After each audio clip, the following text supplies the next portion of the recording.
What's good, everybody? Welcome into Inside the Green Room with Danny Green. I'm Harrison Sanford. You guys already know the vibes, and what could be a quiet summer, usually for basketball fans, has a little bit of sauce to it because we got some summer league play as usual. We have a trade that we did, or a sign-in trade rather, that we did not talk about on the last show. DeMar DeRozan now going to the Sacramento Kings. We have some thoughts on what that means, not just for the Kings, but also the San Antonio Spurs. And then we also have some signings. Jalen Brunson leaving over $100 million on the table in order to remain with my New York Knicks. A lot to discuss on this episode of Inside the Green Room. Make sure you guys are following us on all things social, Inside Green Room on Instagram, Green Room Inside on Twitter. And if you're listening to this on your podcast app, make sure you watch us on YouTube as well. And if you're watching us on YouTube, you can listen to us on the go using any podcast app that you see fit. Obviously, the Audacy app is our preferred one. With that being said, Danny, and we'll talk about Team USA too. There's a lot to discuss. We'll get your quick thoughts, though, on the deal for the Sacramento Kings pulling off a sign and trade and getting DeMar DeRozan in the building. Your thoughts? I think it's a good move, man. I think the biggest one was signing Malik Monk back. You got your scoring off the bench. Herter trying to get healthy. He's your shooting. But you needed like a third consistent scorer in that starting lineup. HB is my guy. He played very well, but he's not as aggressive. He's not the same type of scorer DeMar is. And, obviously Sabonis was very good, triple-double alert, triple-double machine. And De'Aaron Fox is just the head of the snake, leads the way. But they need another guy when those guys have off nights or when one of them's hurt or even just to take the load off one of those guys. So DeMar, I think, takes that off of him in that starting lineup. And then Malik coming off the bench. So you have more scoring. But that's not their issue. They can score a bunch. They're like the Indiana Pacers. They've been scoring a bunch the last 2 seasons. The biggest thing is defense. So even though they picked up DeMar, it's a great move for them. They got to find some ways to get better defensively. Just stay healthy more so than anything. I think if they were healthy, they would have had a better year.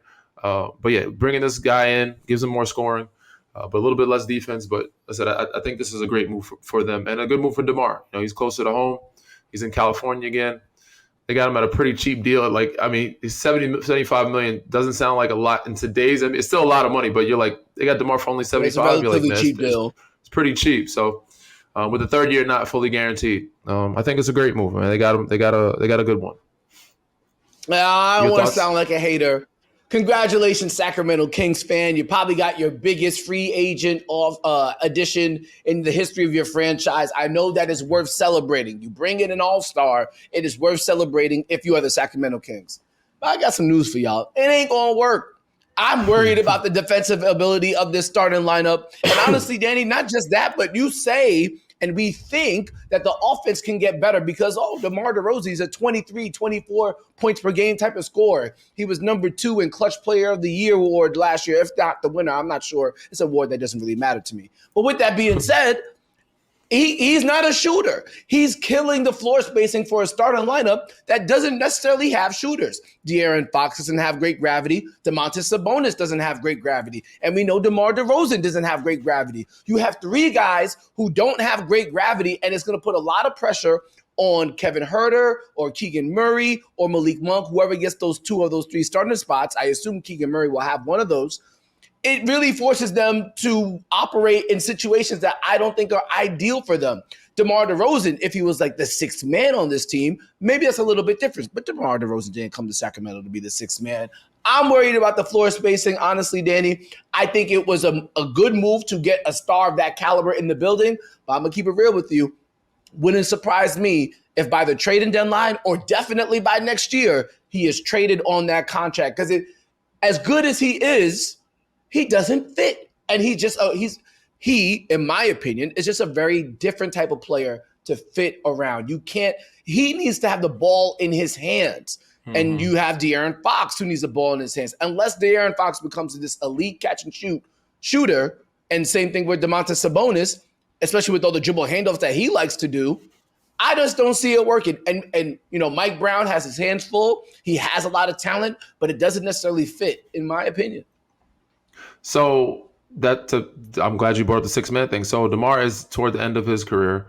If things are not working well, do you bring him off the bench at a certain point? Do you make that adjustment if you're Mike Brown?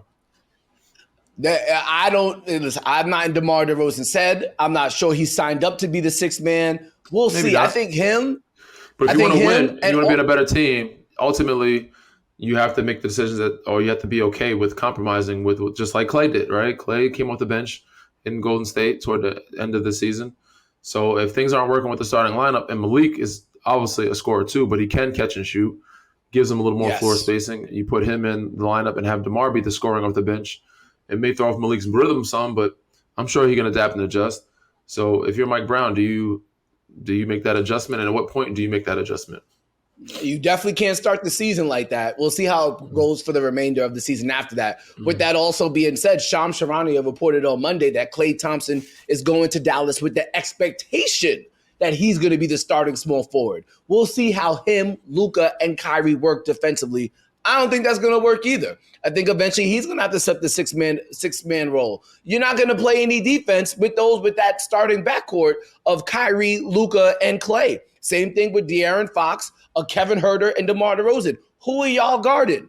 Yes, we love the offensive firepower, and the names would make you think that they should be starters. But you played basketball. We've watched basketball. You need to play defense. And unless these guys have a total shift in how they approach that side of the ball or a total shift in their abilities on that side of the ball, I just don't see it working. I hope it does work, but I also have to be real, DG. That's wild because I think Clay is a guy you can plug and play anywhere. You can fit anywhere because he does not need the ball in his hands offensively. Offensively, defensively, yes, he's not. He's okay. He's lost the step, but he's not a liability defensively. He can. He's who's very the capable primary of playing. defender? If they played Oklahoma City, who's guarding Jalen Williams and who guarding SGA? PJ Washington, can you be your primary defender? For who? For guarding SGA. For SGA. PJ Washington? All right, fine. I don't. That's not going to work. But okay. So then, who's guarding Jalen Williams? PJ Washington guarded Shea. Didn't he guard Shea most of the series that they played against them? Derrick Jones Jr. did. They don't have Derrick Jones They Jr. mixed. anymore. They had both of them. They mixed both of them. Now they got not Herb Jones. They got Najee Marshall. But if Clay's starting at the small, you don't have Derrick Jones Jr. and PJ Washington anymore. Replacing Derrick Jones Jr. is now Klay Thompson. Klay Thompson cannot replicate what Derrick Jones Jr. did on the defensive side of the ball. For sure not. But you still have one other defender you can put in there. It's either PJ Washington or Najee Marshall, right? And then at the 5, you have what's the name protecting the rim. So you're good there. It's either from Washington, and then the rookie, Derek Lively, either protecting the rim or... Sure. Hey, listen, I don't envy Jason Kidd, and I don't envy Mike Brown, because when you get the caliber of player that you get in the door, a Klay Thompson, a DeMar DeRozan, you're expecting for the team to be better. But I don't think defense is great, but defense ain't today's game. It don't even matter anymore. You see Indiana, do they play any defense? They made it to the Eastern Conference Final. If you can score, you can outscore people. With that threat, you can outscore them. That's your defense, getting shots and making shots. Now, Luka and Kyrie will switch off. You can sub in. You have them play more of the second unit. But as long as you have a rim protector and then one other guy that can primary defend, whether it's PJ Washington or Najee Marshall being the primary defender, which is that Klay could be a secondary defender. I don't see why he can't guard a secondary guy and then have your guy at the rim protecting. All I know is the team that actually won the NBA title had 5 guys who could play defense on their starting lineup. They also scored a lot too. 1.5 or 2. So, build your rosters how you want to build them. I think we've seen the formula that works. I don't think it's going to work in Sacramento or Dallas. But hey, they got Klay Thompson. They got DeMar DeRozan. I guess a celebration can be had. With that being said, I do think there's a celebration, though, for San Antonio Spurs fans. This offseason, they added Chris Paul in free agency. With that sign and trade with DeMar DeRozan, they also ended up getting Harrison Barnes into a salary cap space. So now, Danny, if you look at the San Antonio Spurs, not too bad of a starting lineup. Chris Paul, provided he has to stay healthy, Devin Vassell, Keldon Johnson, Harrison Barnes, Victor Wembanyama. This is not a team we expect to be in the second round of the playoffs, but I think this is the type of developmental progression that the Spurs need to make. Yes, would you like to give Victor Wembanyama the best roster of all time right now? For sure. But looking at that 2025 draft, you still want some capital there. It's very realistic that they can play well for stretches of the season, but still end up being a non-playoff team and get into that 2025 draft where guys like Cooper Flagg are available. Danny, I think this is the right step for the Spurs. There's no need to go all the way in, but you have to present Victor Wembanyama with a competitive basketball roster that allows him and the rest of the team to grow. I think that's what they did. Oh, I like it, man. I love it. I love that they got HB. They got the other Harrison Ingram in the draft. So my two Carolina boys are there. CP, he may not be healthy all season, but he can definitely teach and lead a lot of that group and control that locker room for the point guards to come. I do not like the contract. You got a good deal too. Do not like the fact they gave up Rob Dillingham. I wish they would have kept him. That would have been really great for them. But I think ultimately the pieces that they moved or got with at the end of this, not the end of free agency, but last week or so, is some really good pieces. And I think they could be a play-in team. And this is one a respectable roster if they stay healthy for the most part. So we will see. But I love them. My guys are there and they're in a really good spot. And some people that can help teach the younger guys like Victor Wembanyama, Jeremy Sochan. I don't know how to pronounce his last name. Messing it up. Sohan. You're good. Sohan. You're good. Jeremy Sohan. And then, the other younger guys. Trey Jones, I'm for sure he's still there. Vassell, who's another up-and-coming great potential scorer. And Keldon, I think, is still there. So with those guys following HB and CP, I think it's a really good fit and a good mix. A respectable basketball roster, and that's what Victor Wembanyama deserves. Real quick before we go to break and we talk about Team USA and Jalen Brunson's deal. Victor Wembanyama, next season, does he win an award? Is he an MVP? Is he Defensive Player of the Year? Does he get all NBA first team? I think he's Defensive Player of the Year. All NBA what team? Is he making a team? No. I think it's too early for all NBA teams. I think it's too soon for that. All NBA teams? You know how many guys that are so good? No. If he's defensive, so you think he's going to win Defensive Player of the Year? So you think was Rudy on the All NBA team? Rudy was an All NBA team? No. All right, then. But even, No, but he's just because you're Defensive Player of the Year does not mean you'd be. Bro, stop! They're not going to win enough. But he's doing. You know how many? There's 15 players. 15 players All NBA team, right? There's 3 All NBA teams. We have 15 players. You're saying that he's going to beat top 15 guys when you got Luka, Shea, Jokic, Joel Embiid, Jason Tatum, Jalen Brunson, Jalen Brown, Tyrese Halliburton, Tyrese Maxey, John Morant, who's coming back. We're forgetting all these people. Steph Curry. Bro, what? There's a list of guys. You're going to say you're going to put him in the top 15 of the NBA next year. Let me ask you a question, Daddy. So you and I both agree. You and I both agree that he's more than likely going to win Defensive Player of the Year next year, right? Yes. Yeah, I think so. Okay. Yeah. So if he wins Defensive Player of the Year and he also averages 20 points and 10 rebounds, yeah, he's going to be on the All-NBA team, bro, because he's already – Newsflash, Harrison. There's 40 guys averaging 20 points in the NBA now. Bro, it's not – There's a lot of guys that average 20 points a game in the NBA this year, bro. Kevin Durant, Devin Booker. What are we talking – bro, the All-NBA team has 12 guys. It's not Rudy Gobert winning Defensive Player of the Year, averaging 11 points. I didn't say it was that. I'm just saying just because he wins Defensive Player of the Year does not mean he's an All-NBA player. Averaging 20 points a game is not doing it anymore. There is a lot of guys averaging 20 points a game. Averaging 20 points per game as the Defensive Player of the Year will make you an All-NBA team. They have to be a playoff team. Bro. No, there is, because it's 8 NBA teams on the East Coast, 8 NBA teams on the West Coast. And that means 2 guys from each team probably can make it and should make All-NBA, or at least 1 from each one of those teams.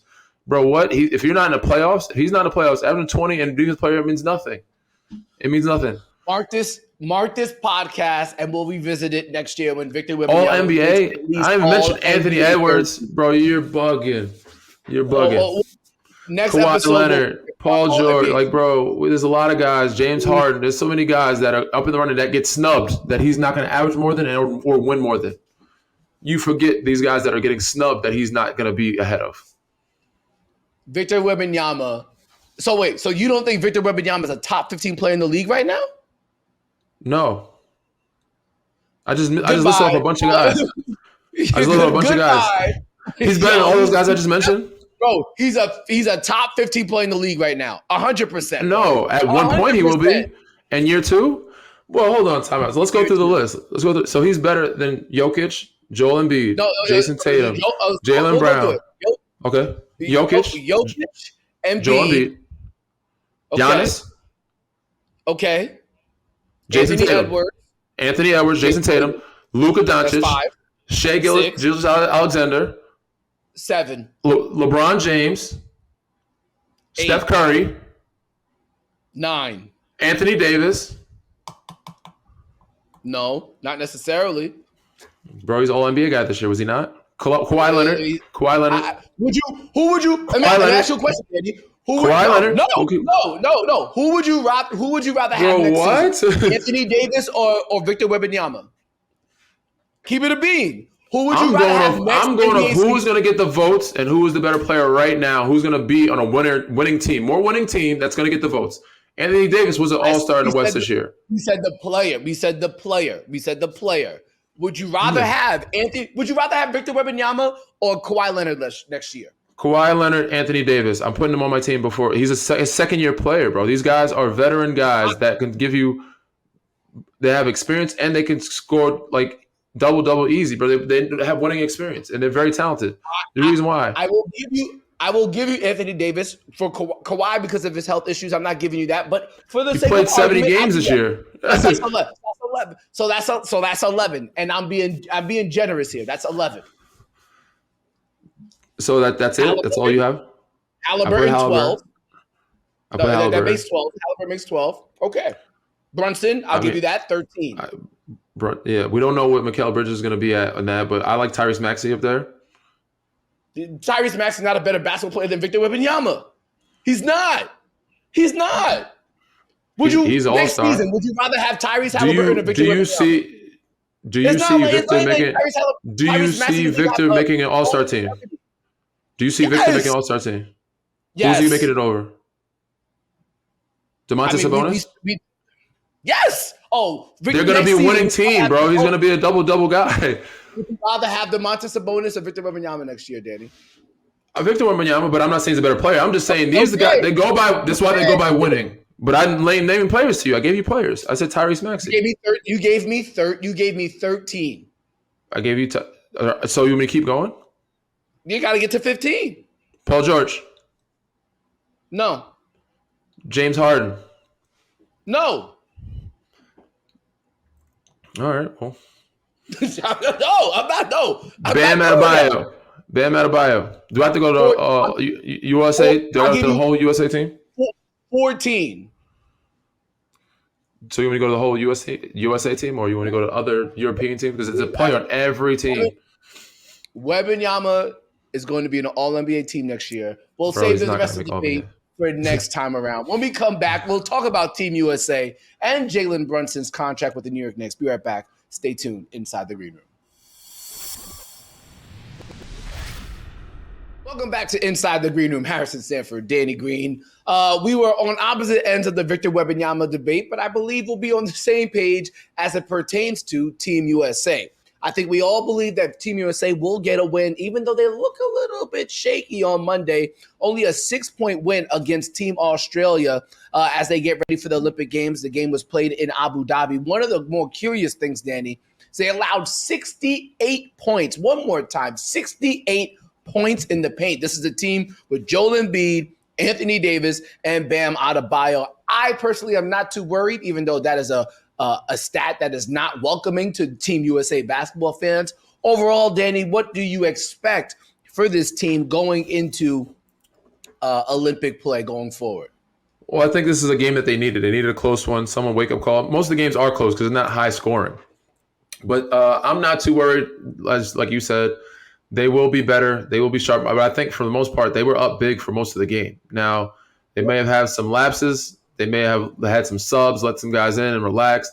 But ultimately, they're capable of beating a team like this and other teams by double digits, 15-plus points if they wanted to. So, yeah, I'm not too worried about it. But, this is a good team. But there's a lot of pressure on them.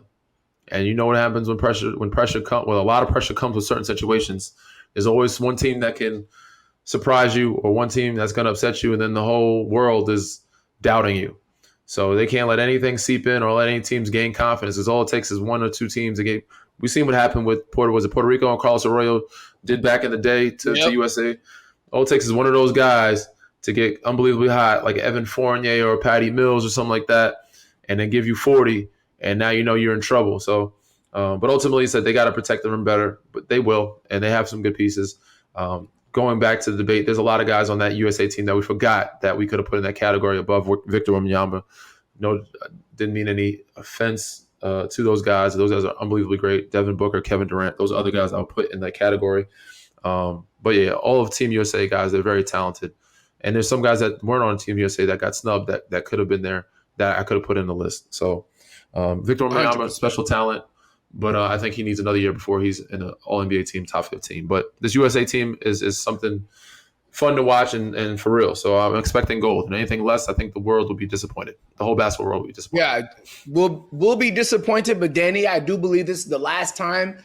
I personally expect Team USA to dominate on their way to gold. Do I expect them to win gold in 2028? 100% I do. But I don't think it's going to be easy. And I think every Olympics going forward is just going to be more difficult to eventually. They might actually lose one. I know Anthony Edwards has taken a lot of pride in maybe being seen as a top option and maybe the future of Team USA basketball. It's going to be a heavy burden, my friend, because this is probably the last Olympics. Probably that we'll see Kevin Durant, Steph Curry, and LeBron James. It's not just the exiting; it's also the arrival of what we're seeing across the world. Obviously, France has Victor Wembanyama. We've seen how many players they got drafted into the first round of the NBA draft this year. Team Canada is absolutely loaded with NBA players: Jamal Murray, Shai Gilgeous-Alexander. Don't let them mess around and develop a big man. Now, right now, Zach Edey could have played for the team because he is from Canada, but he's not on the team now. Who knows what other big men can develop down their pipeline? You obviously have Serbia with a guy like Nikola Jokic. You have Slovenia with the guy. Slovenia is not in the tournament, but they have a guy like Luka Doncic. Who knows what Greece could put alongside Giannis Antetokounmpo? Team USA Serbia will be the favorite this year. Yeah, but after and Team that, USA will be the favorite again in 2028. But this is the last time, Danny, that I think they will dominant team. Yeah, the last. Yes. So you forget Serbia has Bogey. Bogey went off. Bogdan. That's the reason why they beat. Was it France? I think they beat. They beat them pretty handedly too. 100%. I think it was France. Yeah, they beat France by double digits, and everybody thought France would be the team that give USA their biggest, the toughest matchup. But Serbia handled them pretty well, and said Australia played pretty well. So there's a lot of talent out there, and you see the league is growing. And this is the argument where the Europeans are taking over the NBA, and eventually the top players are going to be the Europeans in our league. So as you say, and as you've seen, this probably is the last year USA dominates, because most of the guys are going to go play for their home countries and, want to beat USA. And ultimately, if we don't step our shit up as Americans and have some guys coming out, college, whatever, high school, and, do the fundamentals and then keep continuing to love the game and be passionate about it, it's going to be a switch to where we're going to be behind the 8 ball, against them. Yeah, would not be surprised at all. Looking forward to watching the Olympic Games. And also, Danny, I will say this as a Knicks fan. I thought Jalen Brunson was deserving of a Team USA spot. But at the same time, as a Knicks fan, I'm okay with him resting his body for the New York Knicks campaign, which is guaranteed to capture a lot of the national headlines this year. And something that did catch the national headlines over this past weekend, Mr. Jalen Brunson taking a $113 million pay cut in order to help the Knicks stay under the second apron. His extension that he signed saves the Knicks $37 million over the next 3 years, which essentially turns out to be the mid-level exception every single year. Danny, it's a fascinating move by Jalen Brunson. Granted, he can make up most of that if he remains healthy and plays at this same level 3 years from now, when he can opt out, and then he'll have his 10 years of NBA service, and then he could really get that super max. So it's a short-term haircut. Obviously, he has to stay healthy in order to get to that point where he can make the money back. But I think, Danny, just in general, when you look at this deal, I find it so interesting that he's taking the haircut to keep the team at the second apron, because it's exactly the opposite of what the Los Angeles Clippers were willing to do for Paul George. Paul George ended up going to Philadelphia because he was not going to take a pay cut to stick around in LA, or at least that was what was reported. There's been multiple reports about what's happening there. I think the second apron, Danny, has been used as a tool for front offices to be more financially responsible. And now it's also forcing players to be financially cautious as well. Jalen Brunson, within his rights, could have definitely said, nah, bro, I'm waiting until next year. I'm getting the full bag. We'll go into the second apron. Y'all figure it out. I'm getting my money. Instead, he says, nah, I'll sign the extension now. I'll take the pay cut down because I understand what the second apron means for us as a franchise. It is remarkable that he did it. And I don't think anybody would blame him if he took the full bag. But in this new double apron CBA world, Danny, I feel like a lot of players are going to have to say, hey, I can get my max dollar, but I'm probably not going to win. Or I could take a little bit of a haircut, look at the team finances, and we'll have a better chance to win. It's a unique circumstance, and it probably does help him that Mikal Bridges, Dante DiVincenzo, and Josh Hart, his Villanova teammates, are on the team. For any other situation, I don't know if I'd have been able to do it. Yeah, I'm with you. $113 million. I love the homies. I love my homies. You know I love my homies. $113 million worth of loving them? I don't think so, bro. I'm not taking that big of a cut. And I've taken cuts before, and I would take a cut, of course, to win. But also, you're in New York. The taxes are crazy. It's more expensive. He could have still, took the years or less years. I mean, Paul George, different situation. He's older. He knows he's not going to get another max contract like this. He's younger. He can get it. And most of the time, most guys in this league know 90% of the time, you're not getting that back on the back end. There's always a lot of promises or under the table or hinge. No guarantees. No guarantees. If you're hurt, it's a business. And if you can't play, if you're not what you're worth, that 300 that he's planning on getting the next 4 years or whatever it is may not come. So you'll never get that money back. He could have still signed a fair deal where it was a cut to where it's not as much and still got his bag and still saved some space for the homies. $113 million for the homies? Nah, bro. Maybe 40 to 50, 20 to 50. All right, that range. Very selfless. Unbelievable. Maybe he lives a simple life. He's like, I don't need much. I just want to be with my homies. I want to play. I want to be in New York, kick it. Cool. But even still, Pops is in front office. He got a job. He got bread. Nobody around me needs bread like that. My homies probably need it. Very, very unselfish of him and very admirable. But most other guys, 113, nah, maybe 13, maybe 20. I'll give up 20 to 30. But, bruh, nah, I love my homies, bro. Not that much. So kudos to him. Shout out to him, man. And trying to keep his guys together. There's still no guarantee that those guys will stay. Mikal Bridges is supposed to be taking a cut too, but they may not keep Dante. They may not keep Josh. Now, if they said, we're going to bring up the whole Villanova team, that might be a little different. All right, 113, we bring back the whole Carolina team. Yeah, maybe. Not still. Nah, I'm still not doing it. The interesting thing is Mikal Bridges is eligible for a contract extension as well. The thing is, Brunson could have played out the year, got to free agency. Then if he played at the same level he did this year, then as a free agent, then he can cash out at immense numbers. That's essentially what he turned down. He turned down the opportunity to be a free agent and extend under his current deal. And under his current deal, there's only a certain amount of maximum increases you could have per year. Same thing might happen with Mikal Bridges now, who's eligible for a contract extension in August. He's only making $23 million a year. If he played out the year and got to the open market, probably a lot bigger dollar figure out there for him, but it's believed that he will probably sign the contract extension as well. I think, Danny, the most interesting person in all this is Julius Randle. Julius Randle can opt out of he could opt out of his contract at the end of this upcoming season. If he opts out, he probably thinks to himself, oh, I could make $45 million or such a year, or he can extend in August and lock himself into a number that is going to come with less money over the course of time. The problem is when you're Jalen Brunson and you're seen as the head of the snake, you take an extension, you take the pay cut. For Julius Randle, he's almost in a situation where if he takes it, he's leaving money on the table.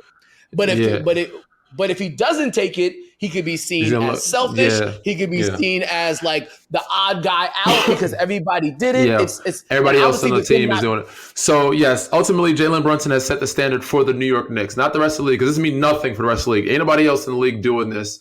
Now the Knicks, he's doing it for his homies. That includes Julius. Now you're part of the Nova Knicks, Julius. You didn't go to Nova. You're part of the Nova Knicks. You got to do what all the Nova boys are doing. So you better take that cut, or the Knicks fans will be looking at you like, what the hell? We gave this guy this amount of money, didn't take a cut, And once you have one bad performance or a couple bad games or a bad season, Yeah. they can be like, you know what, we need to trade him. So the standard for the Knicks now is set because of what Jalen did. But everywhere else, superstars ain't doing that, man.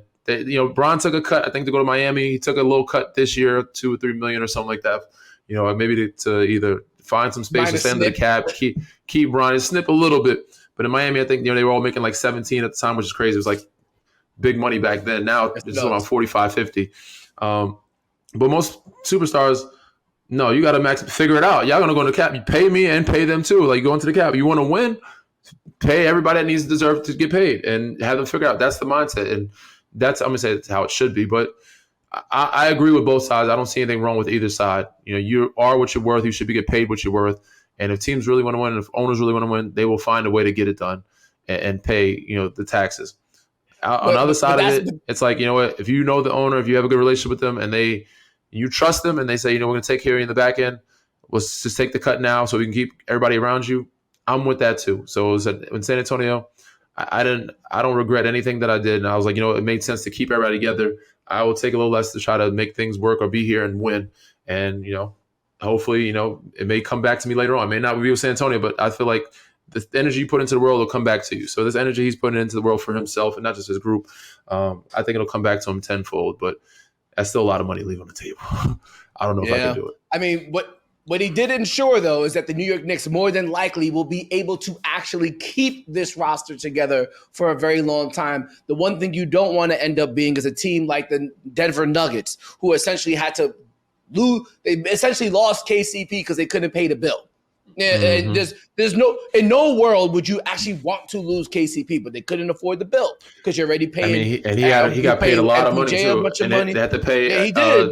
They had to pay Aaron again too. Aaron Gordon again has to get paid. Like the other guys have to get paid again. 1 more year he has to get paid. So it's like we can pay KC, but then we won't be able to keep Aaron. So it's like which one you gotta figure it out. But they got the championship. That's what I'm saying. They got what they needed. They got what they wanted. So at this point, it's like, do you want to keep winning championships, or is that enough? Are we satisfied? Let's just keep winning, stay in the playoff race, or stay in contention, and and then try to stay underneath the apron. Yeah. Hey, man, these guys who own these teams, they didn't become rich because they lost money. They're still trying to operate with a profit, and that is the one thing that is definitely has to be considered as teams decide to either go in or avoid the second apron. All right, that's it for this episode of Inside the Green Room with Danny Green. I'm Harrison Sanford. We'll see you guys next week. Take care.